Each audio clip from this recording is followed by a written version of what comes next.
I will keep this secret to my grave. Veiled. This has got to be the most embarrassing thing that has ever happened to me, yet I'm the only one who knows it happened. I've never told a soul, but it's something I have been dying to share with someone and I am too embarrassed to even say it out loud, so why not do it here anonymously? Praying this does not go viral lol. I won't be giving any names because honestly I feel that if the people in this story ever came across this post they would know exactly who I am.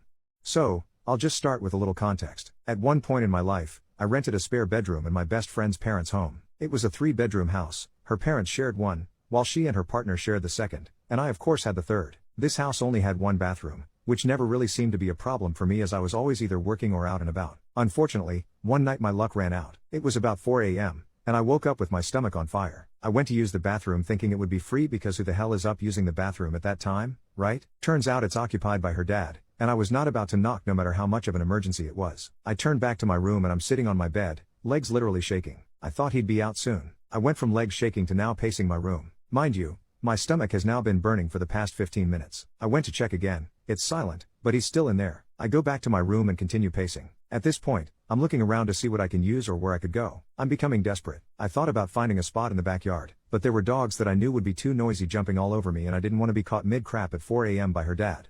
I kept thinking and thinking like what do I do? It's now been well over 20 minutes and he's still in the bathroom. I make a desperate decision to quietly walk out the front door and look to see if there was a spot I could hide to relieve myself from this hell. I look out into the street. It's dark and scary and this wasn't the greatest neighborhood, so I decided to go behind a porch swing they had placed in the corner of their yard. I practically ran over pulling my PJs down as I go because I knew once I got there I wouldn't have a second to spare. When I tell you I have never felt such relief in my life, my God. Once I finished I cleaned myself up. Yes, I took some paper towels with me, and decided I would water it down with the hose in a couple of hours as I'm leaving for work.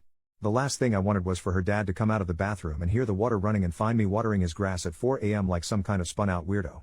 I went back to bed and when it came time for me to leave for work, you guessed it, I forgot. I went to work without a care in the world, and then it hit me. I thought about it the entire freaking day, hoping and praying that no one had noticed. I kept thinking the moment I got home I would immediately spray it down and it would be over. No one would ever know. I finally arrive home from work. It's already a little past 6 p.m. I walk over to where I left the crime scene. It was gone. Mortified, I walk straight to my room. Luckily, no one was in the living room so I didn't even have to see anyone as I did my walk of shame. A few hours go by, and I get a text asking if I'd like to join a smoke sesh with my best friend and her partner. I go out to meet them on the front porch and sit on the bench next to my best friend. They're acting completely normal. We're all talking and passing this joint when all of a sudden she says, "OMG, guess what happened today?" My heart dropped. I instantly knew what she was going to say, but really no I didn't because what came out of her mouth next I never would have imagined lol.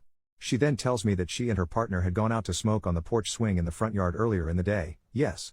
That porch swing. She tells me that as they are smoking she is playing fetch with her dog. The dog was obsessed with squeaky toys. She got lost in conversation with her partner when she realized she hadn't seen her pup in a little while, so she starts calling her name. She looks behind the swing, and as she locked eyes on her, her dog was smelling something and before she could yell at her to get her away from it, her dog proceeds to roll in it. She flipped out and grabbed her as quickly as she could while her partner runs to grab the water hose to spray her down. Then her partner says, "Dude, something took a poop in our yard." And that poop did not smell like dog poop, it smelled like human poop. They both continue to explain to me how horrible and disgusting it smelled while I sat there with the best poker face I could make. I was dying inside. Then she says once he started to spray the dog down, it got all over her arms, while also making the hand gestures of how covered her arms were in my poop. I'm dead on the inside at this point, trying so hard not to make any suspicious expressions. They both kept saying how they have no idea what animal could have made a poop like that, all the while I sat there knowing the animal was me. It's been a few years since this has happened, and I don't think I could ever bring myself to tell her the truth. I will probably take this to my grave, but now it's off my chest.